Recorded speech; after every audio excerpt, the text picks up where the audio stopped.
សួស្តីពុកម៉ែបងប្អូនប្រជាកសិករទាំងអស់និងបងប្អូនម្ចាស់ចការបាទកសិកររបស់យើងទាំងអស់គ្នាស្វាគមន៍មកកាន់វីដេអូថ្មីមួយទៀតរបស់ខ្ញុំ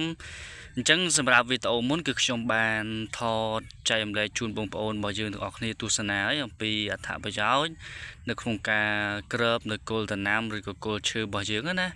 បាទអញ្ចឹងនៅក្នុងវីដេអូនេះគឺខ្ញុំចង់ថតចែករំលែកជូនបងប្អូនរបស់យើងមួយទៀតបាទពាក់ព័ន្ធជាមួយនឹងបច្ចេកទេសតើជាបទពិសោធន៍ដែលខ្ញុំធ្លាប់ធ្វើកន្លងមកគឺពាក់ព័ន្ធជាមួយនឹងការគ្របបាទគល់ដំណាំរបស់យើងនឹងគឺយើងគ្របលក្ខណៈមិនអញ្ចឹងណាបាទអញ្ចឹងខ្ញុំថតជូនបងប្អូនរបស់យើងទាំងអស់គ្នាទស្សនាតែម្ដងអញ្ចឹងគឺពាក់ព័ន្ធមួយការគ្របរបស់យើងគឺបងប្អូនព្យាយាមយើងគ្របតាមគល់ដំណាំរបស់យើងណា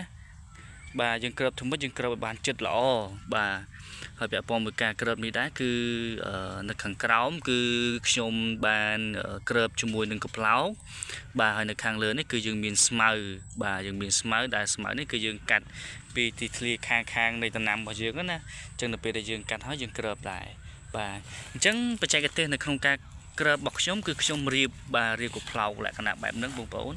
បាទយើងរៀបធ្វើម៉េចឲ្យបានជិតស្អាតល្អបាទរៀបឲ្យបានជិតស្អាតល្អនៅក្នុងគល់ឈើគល់ដំណាំរបស់យើងណា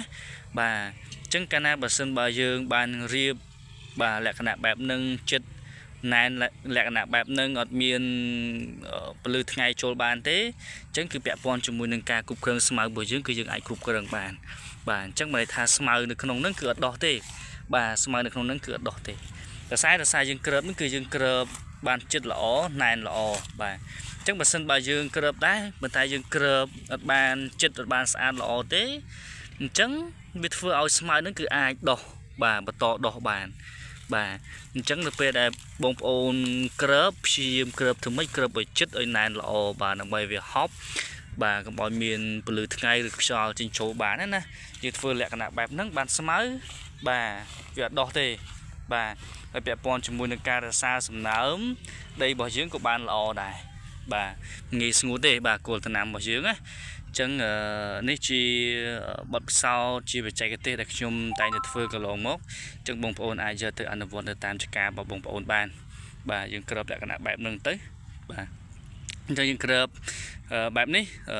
មួយរយៈទៀតបាទខ្ទង់ប្រហែលជាមួយខែឬក៏2ខែអីគឺកំប្លោកនេះគឺចាប់ផ្ដើមន័យថាស្វិតឬក៏លួយទៅបាទអញ្ចឹងយើងបានថាប្រយោជន៍ច្រើនបានទាំងការគ្រប់គ្រងស្មៅផង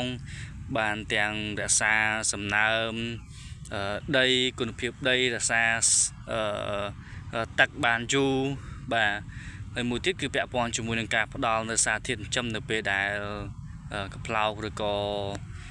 ស្មៅដែលយើងបានគ្របហ្នឹងចាប់ដើមពុកផុយរលួយទៅនឹងខ្លាយទៅជាជីបាទអញ្ចឹងបងប្អូនអាចយកទៅអនុវត្តបានបាទធ្វើម៉េចយើងគ្របឲ្យបានចិត្តល្អណាបាទខ្ញុំឃើញចការខ្លះបងប្អូនរបស់យើងគាត់គ្របដែរប៉ុន្តែគាត់គ្របបានចិត្តទេបាទគាត់គ្រាន់តែយកមកបោះអញ្ចឹ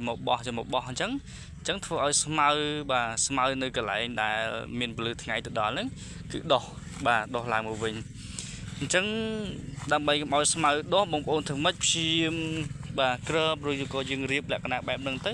ឲ្យបានចិត្តគល់ដំណាំរបស់យើងឲ្យបានល្អណាបាទរៀបឲ្យបានចិត្តចឹងទៅឃើញទេបងប្អូន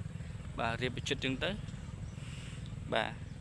ហ្នឹងហើយអញ្ចឹងអរគុណបងប្អូនរបស់យើងទាំងអស់គ្នាតាមដានទស្សនាវីដេអូរបស់ខ្ញុំអរគុណសម្រាប់ការទស្សនាអញ្ចឹងបើសិនបើមានចម្ងល់ឬក៏សំណួរអីអាច comment សួរនៅខាងក្រោមវីដេអូរបស់ខ្ញុំបានបាទសូមអរគុណ